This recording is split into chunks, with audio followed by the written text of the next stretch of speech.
Alright, so checking out this new precision tree. You have press the attack, which as you make your attacks, you do additional damage based on your level. Now, what's really great about this is that if you're building attack speed items, you can just dish out more damage, which is just amazing. Now, but lethal is interesting because you just gain additional attack speed on the side. So if you're not really so worried about attack speed, or you really want to cap out your attack speed, like very, very fast, this is great for you. The final one, which I find really interesting, is a Fleet Footwork, which gives you energized stacks. And the way that currently Rapid Fire and Shiv work is that whichever one is doing more damage is the one that's actually going to do the damage, and the other one doesn't. So if either of them outmatch Fleet Footwork, then I don't know if you're actually going to get the healing.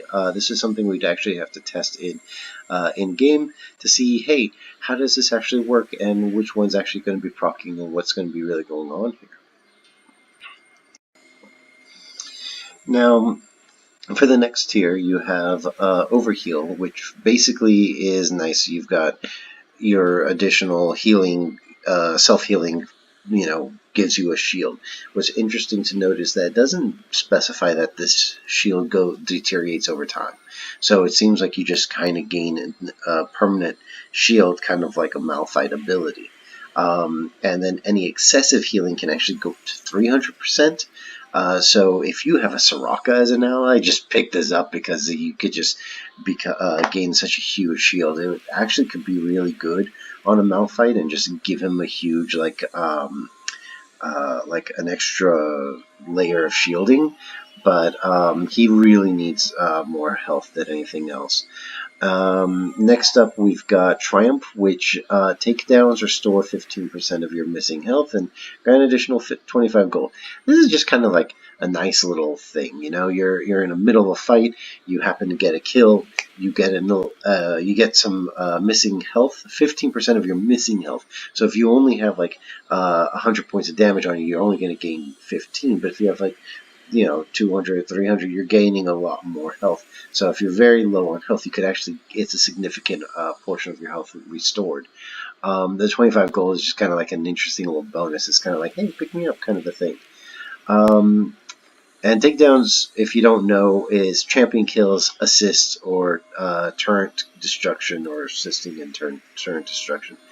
And then presence of mind is really interesting.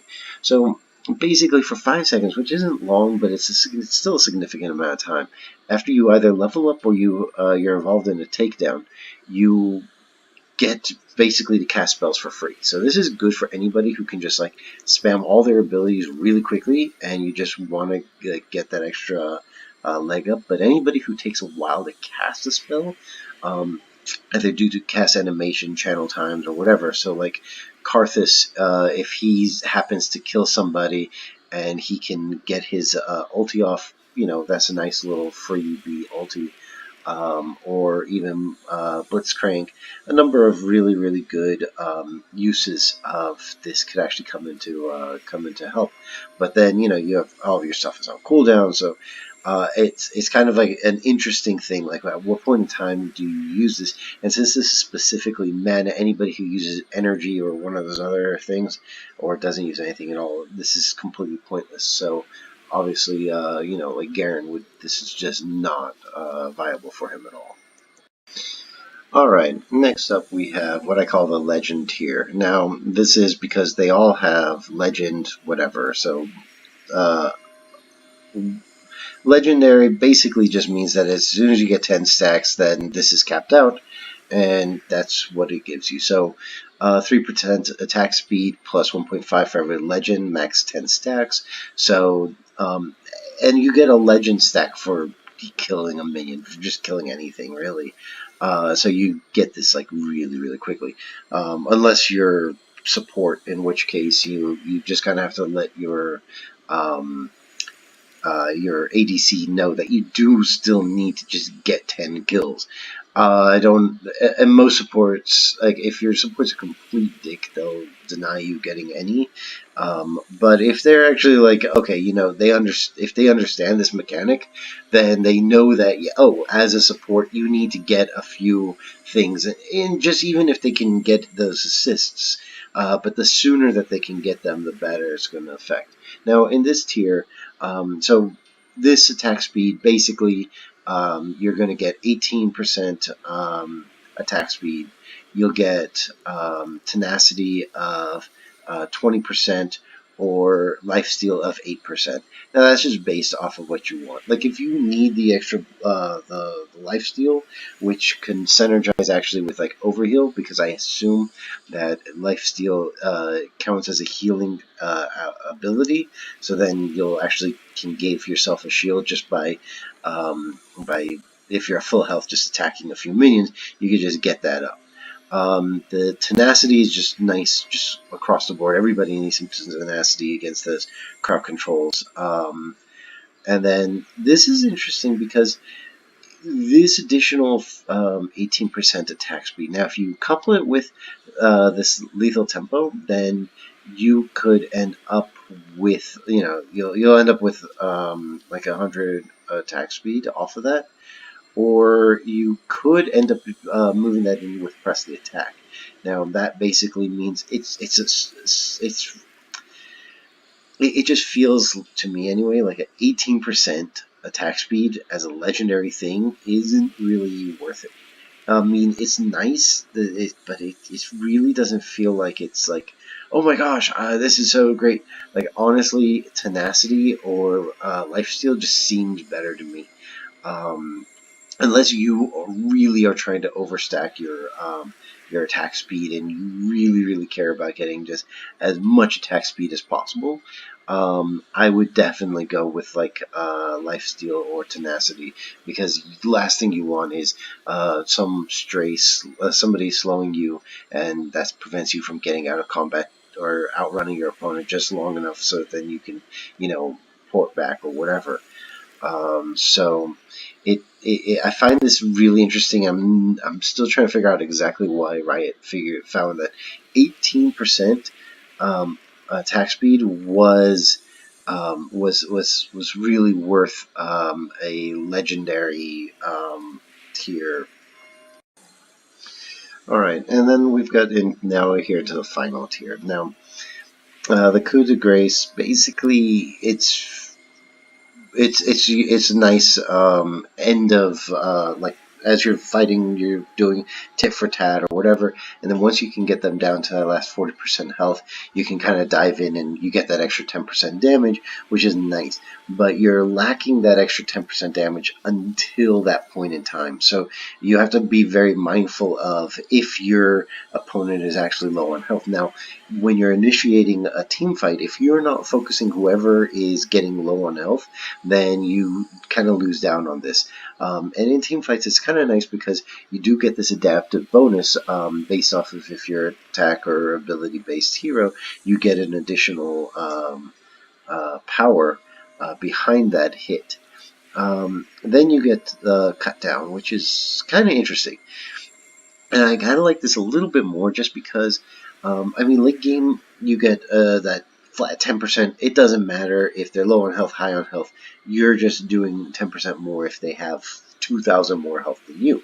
So as long as you've got a high damage, that percentage is huge. But this 4% is interesting. This with a hero who has 150 more max health than you. So this is actually very good against most support champions and any if your opponent whose ADC takes that little extra health, if they take a resolve tree where they gain just that little extra health, that difference of just having 4% flat more damage against them actually could be quite huge early game. Then Last Stand is interesting because this is based off of your missing health. So if you between 60 and 30% health, your damage is increasing from 5 to 12%. So then when you're really low on health, you're doing 12% damage. So you're doing more percentage damage than the other two at 30% or low health. But when you're at 30% or low health, it's nice to have that 12% damage. But unless you have some means of kind of regaining, unless you actually go up and grab yourself some good old lifesteal or something, then this fluctuates too much. I kind of feel like it is nice when you're kind of like kiting and just damaging and kiting and damaging, and they're and you're fleeing. But there's so many champions who can close that gap, and when you're at 30% health, yeah, you'll be doing 12% more damage. But if you don't have a whole lot of health, they'll cut you down very quickly. Like a Warwick who just like leaps down onto you can knock you down and kill you in just no time whatsoever. This is a really it is good. Like if you're trying to use that as your strategy when you're bot laning as like you're fighting against the other ranged champion, and they get you a little bit low on health, and they think that they can just jump in, and then you get all the extra attack speed, and you're just mow them down. That's an interesting strategy. But then again, I don't really feel like this gives you like the best. Personally, I like the cut down. I think that this gives you the most versus like just the most flat versus the most not necessarily most versatility, but the most consistent outcome. You know how much damage you're dishing out, and you don't have to think extra about, am I low on health? Are they low on health? You just go in and you're just doing a flat additional damage, and and that extra 10% against tanks is good.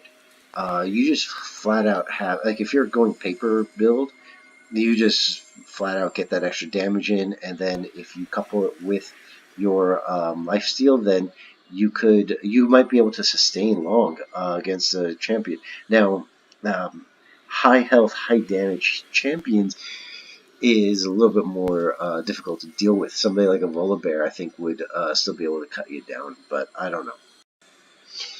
Alright, and next up we have secondaries. Now, all of the secondaries give you an additional 18% attack speed, just flat up. So that's good. Coupled with anything else, it's pretty good. Now, I've just kind of made an example build here of kind of, I would say, kind of a Healy tax. Which it may or may not be good. I do love anything with like some kind of life steal, life siphoning, so that way when you're going hit for hit, you can come out on the top of that, because every time you hit, you're getting health back. And the problem is that anybody with a higher attack speed or who's doing additional damage, could be losing out on that. But anyway, so anybody who does precision is automatically getting an additional 18% attack speed. Now, let's take a quick look at some of these abilities. Just note that when you're choosing from these, you can't choose two from the same line. But you only get to choose 2 of the 9. So now, first up, you get this cheap shot, which is basically if you are constantly slowing your enemy, then you get additional bonus damage of true damage, which is nice because that means their armor and everything else doesn't play any effect. It is 12 to 30 bonus damage based on your level, so at level 18, 30 more true damage is kind of pointless, but it could come in handy. Not saying that it's not good to have, but you do need to basically just constantly keep your opponent in a status of slowing effect or something, some kind of movement of impairing, in order to just get this. Taste for blood, you get healed for damaging your enemy. Pretty straightforward. If I were building a Healy attack build, I would definitely take it, just because, yeah, that's what you're trying to go for. Sudden impact, if you're coming out of any kind of displacement ability or stealth, you gain additional lethality and magic penetration. The zombie ward is pretty self-explanatory. You get reward for killing a ward. The ghost polo, you go into a bush, you can get a little polo, which is like a free ward. And then the eyeball collection is you get this adaptive thing for wherever you collect up to 20 eyeballs for killing for any champion or ward to take down. So this is a whole tier here. It's just anything dealing with vision wards. And then once you get it, once you complete it all, then you get this 6 attack damage and 10 ability power. But that's on top of the 0.6 or 1 ability power. So if you could get 20 ability power or 12 attack damage. Ravenous Hunter. Now these ones all have this bounty hunter. The way the bounty hunter works is that basically once you've killed all 5 champions on the enemy team, you get a stack of bounty hunter, and so you can, so this could theoretically be really good or really awful. It could be awful in the sense that if you can't just take down like if there's a particular champion on the other team that you just can't take down, they could deny you a bounty hunter stack. So you actually have to be very good and very pay attention to the fact that you are killing every single person on their team. So 8 out of combat movement speed. You get active item cooldown reduction, which is kind of nice. Or you can take a healing percentage based off your abilities. So this is nice because now not off of your area effect ability. So like if a Karthus who is using this, his main Q just is not going to. It's going to give him a third of that, so it's not good for a character like that, or anybody who's doing area attack damage. Believe even if Malphite has his where he's doing area attack on his attacks or his abilities, actually this is just awful on Malphite. But I would suggest it for anybody who's really pin focus on any one particular enemy, like Fiddlestick's Life Drain would actually benefit a lot from this. And so you could see if you're using a lot of items and you're activating a lot of items, it's basically just a whole new toolkit. Go for this. This is great. But that's really advanced play. And then out of combat movement speed, that's just general, that's good for every champion. Every champion out of combat movement speed is great. You can get back to town faster. You can get to your tower faster. You can get to an engagement faster. It's just good flat all out. Alright, and next up we're looking at domination or sorcery coupled with precision. And once again, 18% attack speed. Now you get this nullifying orb where once you go below 30% health, you gain a shield that absorbs 40 to 120 damage, which it's not a whole lot of damage when you're taking into consideration ADC, but against tanks and top lane, that's actually pretty good. But I find that actually kind of goes pretty well with this, because once you get down to 30% health, you get the 12% increased damage, and you get a small shield that helps you out, and then you also can get additional attack damage and ability power based off of level for 4 seconds, but this only can go once every minute. So keep that in mind. It's not every time you go below 30. Or else you could end up caught in a loop where you gain health and then you go above. So yeah. Manifold Band is nice. Every minute you have the ability to be refunded, to just basically cast a spell for free. By free, I mean, you cast a spell and then you get the mana back. So if you don't have the mana to cast it, then it doesn't really work. But then you get 8% of your missing mana. So every 60 seconds, you can actually regenerate some extra mana and be able to cast something for free. So if it's a high-cost spell, you could do pretty well with that. Now the ultimate this is interesting. I find this to be really, really fascinating because this can reduce the cost of your ultimate by 15%, just your ultimate. But it's a cooldown reduction specifically for your ultimate of up to 15%, which is nice. Most people just you're trying to use your ultimate as often as possible anyway. This is cooldown reduction, but additional cooldown reduction goes to being attack damage or ability power. This is a very interesting one if you really just grab a bunch of cooldown reduction items.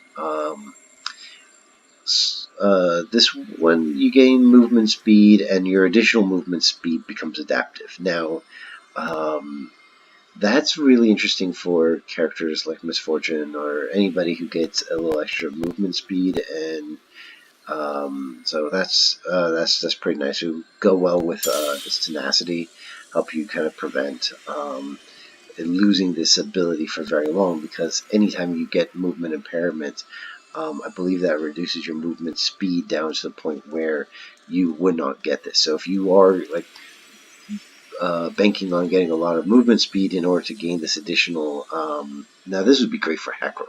He definitely, he already does scaling damage based off of movement speed, so this just kind of doubles up for him.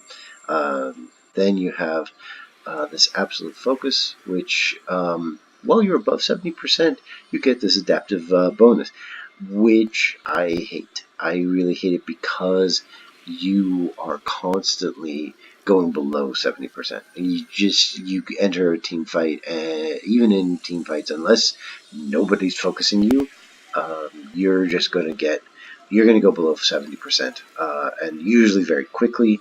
So I don't think that this is a very viable for anybody unless they just can maintain their life up really high. Scorch, basically every 20 seconds you do burning damage. Water walking, you gain more speed while you're in water, so basically if you're in the river, which is, I mean, I understand, when you're trying to make that diagonal pull, if you're playing mid and you need to go assist top or assist bottom, this additional movement speed is nice. And if you actually couple it with this, then while you're fighting in the water, you can actually it becomes a little easier to kind of get this adaptive bonus. And then Gathering the Storm, this is interesting just because as the match goes on, you're just going to gain more. So if the match is just drawing on and on and on and on, this is good. So if you are playing a full tanky team and everybody has this Gathering Storm, then you could potentially get the game out to over an hour. And I've played only a few games where they last over an hour. It's 168 AP and 101 AD at an hour, which is kind of nice. You can kind of get that little extra leg up, and it just scales with time. It's an interesting concept. I really like what they do with these time limit integration.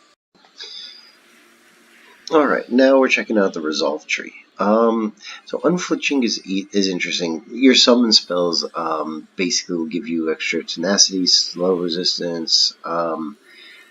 It's good if you pop Ghost or Heal or something just to get out of a fight, and they're throwing things onto you to slow you down. You break out of it a lot faster. It is actually very, very, it's very good for your ADC and support. And possibly even mid. Then Demolish. Now, Demolish is interesting because if you're a jungler, top laner, or any kind of tank, you can just charge up and ram your opponent's tower. And when you do that, you just do this interesting, a lot of extra damage. So every 45 seconds. So if you're top lane, you go in, you push your wave in, you smash the tower, you pull back, and then 45 seconds later, you've got another wave move in. You can actually take down a tower pretty well with this. Theoretically. Then Now this here is interesting because basically you mark if you're slowing your enemy or you're movement impairing your enemy, you mark them and then everybody else can hit them for harder.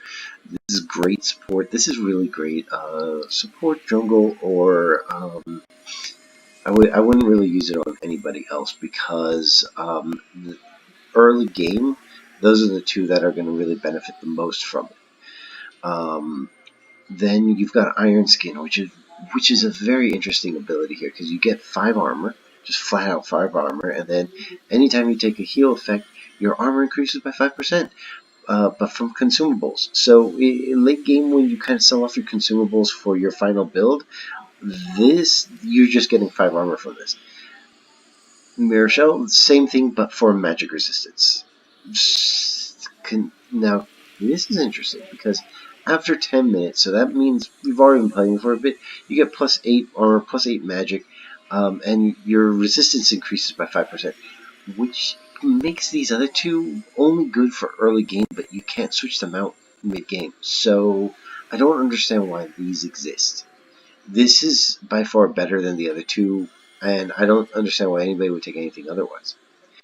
Overgrowth, you get permanently 2% more health for every 8 monsters or enemy minions that die near you.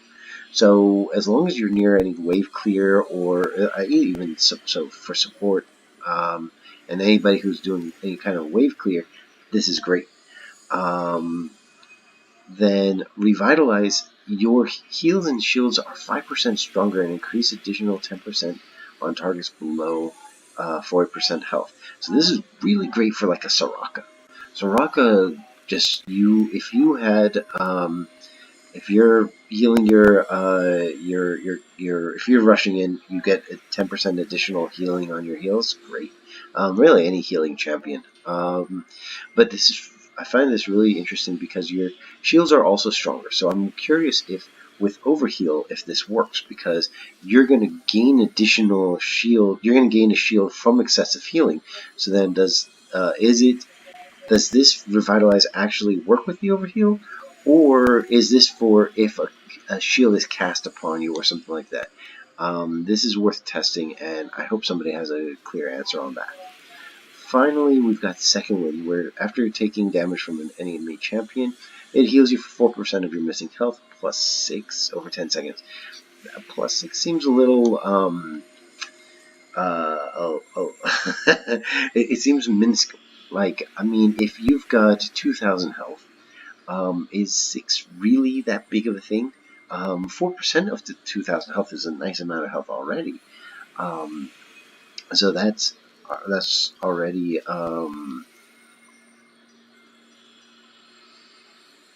that's already 80 health plus 6, 86 health. That's not really that big of a deal. So I don't know about this. Second Wind is kind of nice, but I think the Revitalize or the Overgrowth is probably better just because you're going to gain for every 8 monsters that die near you. So if you kill 100 monsters in the game, or let's say, let's keep the math easy. Let's say you kill 80 monsters in the game. Then you've already got yourself, that is only 2% of your maximum health. But there's also for anything that dies near you. So you're not necessarily always killing every single minion. But it would be interesting to see to actually know the statistics of what's on average the number of minions that are killed near you, and then understand basically how much this would be on average. So yeah. All right, now finally the inspiration tree is secondary. Now, this hex tech, it's interesting. You get a 2-second channel blink that you get while your flash is on cooldown. So that's kind of nice. You can kind of get an extra flash in, but it's slower. The biscuit delivery, so good. You get every 3 minutes, you get a biscuit that's 15% mana health restoration. really, really good on a lot of champions who just kind of like want that little extra sustain. But then after 12 minutes, normally you're kind of done using consumables. But it is interesting how this consumable works. That just pops up in your inventory. But keep in mind that when you do get it, you might want to move it to a slot where you normally use your consumables, or else you might find yourself hesitating when you actually want to use it. Perfect timing. You start the game with a commencing stopwatch that transforms into the stopwatch after 6 minutes. So basically, you get a free item. The stopwatch has a one-time use. Status effect reduces. So for once, you can reduce the the cooldowns of 3 items. Then you get these magical footwear, which I've never really seen in action. It'd be kind of interesting, but you can't buy boots for the first 10 minutes of the game. And then you just get these that actually are a little faster and make upgrading to boots 50 less. Futures market is nice. Basically, you can just go into debt. So if you ever find yourself in that situation where you're like, I need 30 more gold in order to buy this item, you can actually get hundreds of gold on debt. Like you'll get late game, you'll have like 200 gold debt. So it's like, oh, I need to buy this item that costs like 800. I'm at 500, and you don't. By the time that you finish healing or whatever, you're not waiting for as long to just finally just grab that. But it doesn't become available till 2 minutes in, so which is nice because then you're not started. You don't have somebody who's just like starting the game with extra potion of healing or like some little extra item that can make or break the difference of a very, very early game. I've never seen this actually in function. This minion dematerializer. At the start of the game, with 6 minion dematerializer, kill an Orblane minion instantly. So it's on cool for 155 seconds. So at the start of the game, so you can't use it for the first nearly 2 minutes of the game.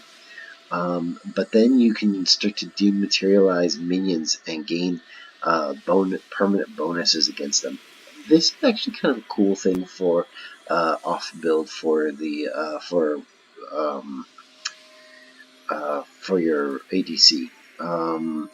And maybe even top lane and mid lane too. If any lane in which you want to kind of push, you can get a permanent additional bonus against those types of minions. So that's really kind of nice for wave clearing.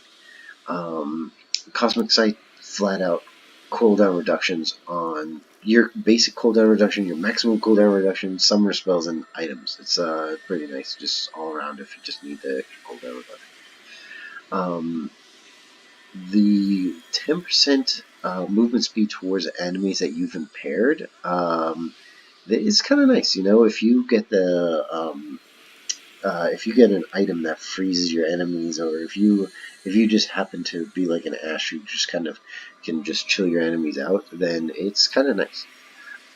Celestial Body. This is interesting.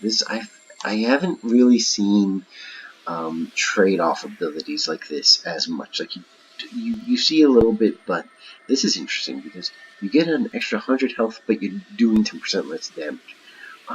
So, I mean, look, if you're doing 10 damage, 1 point less isn't so great. It's like it does. It's not necessarily making or breaking you, but 10% damage to champions and monsters actually can be quite a thing. But you get that little extra health. I don't know if that extra 100 health is really going to be worth it, especially when your opponent can pick up something like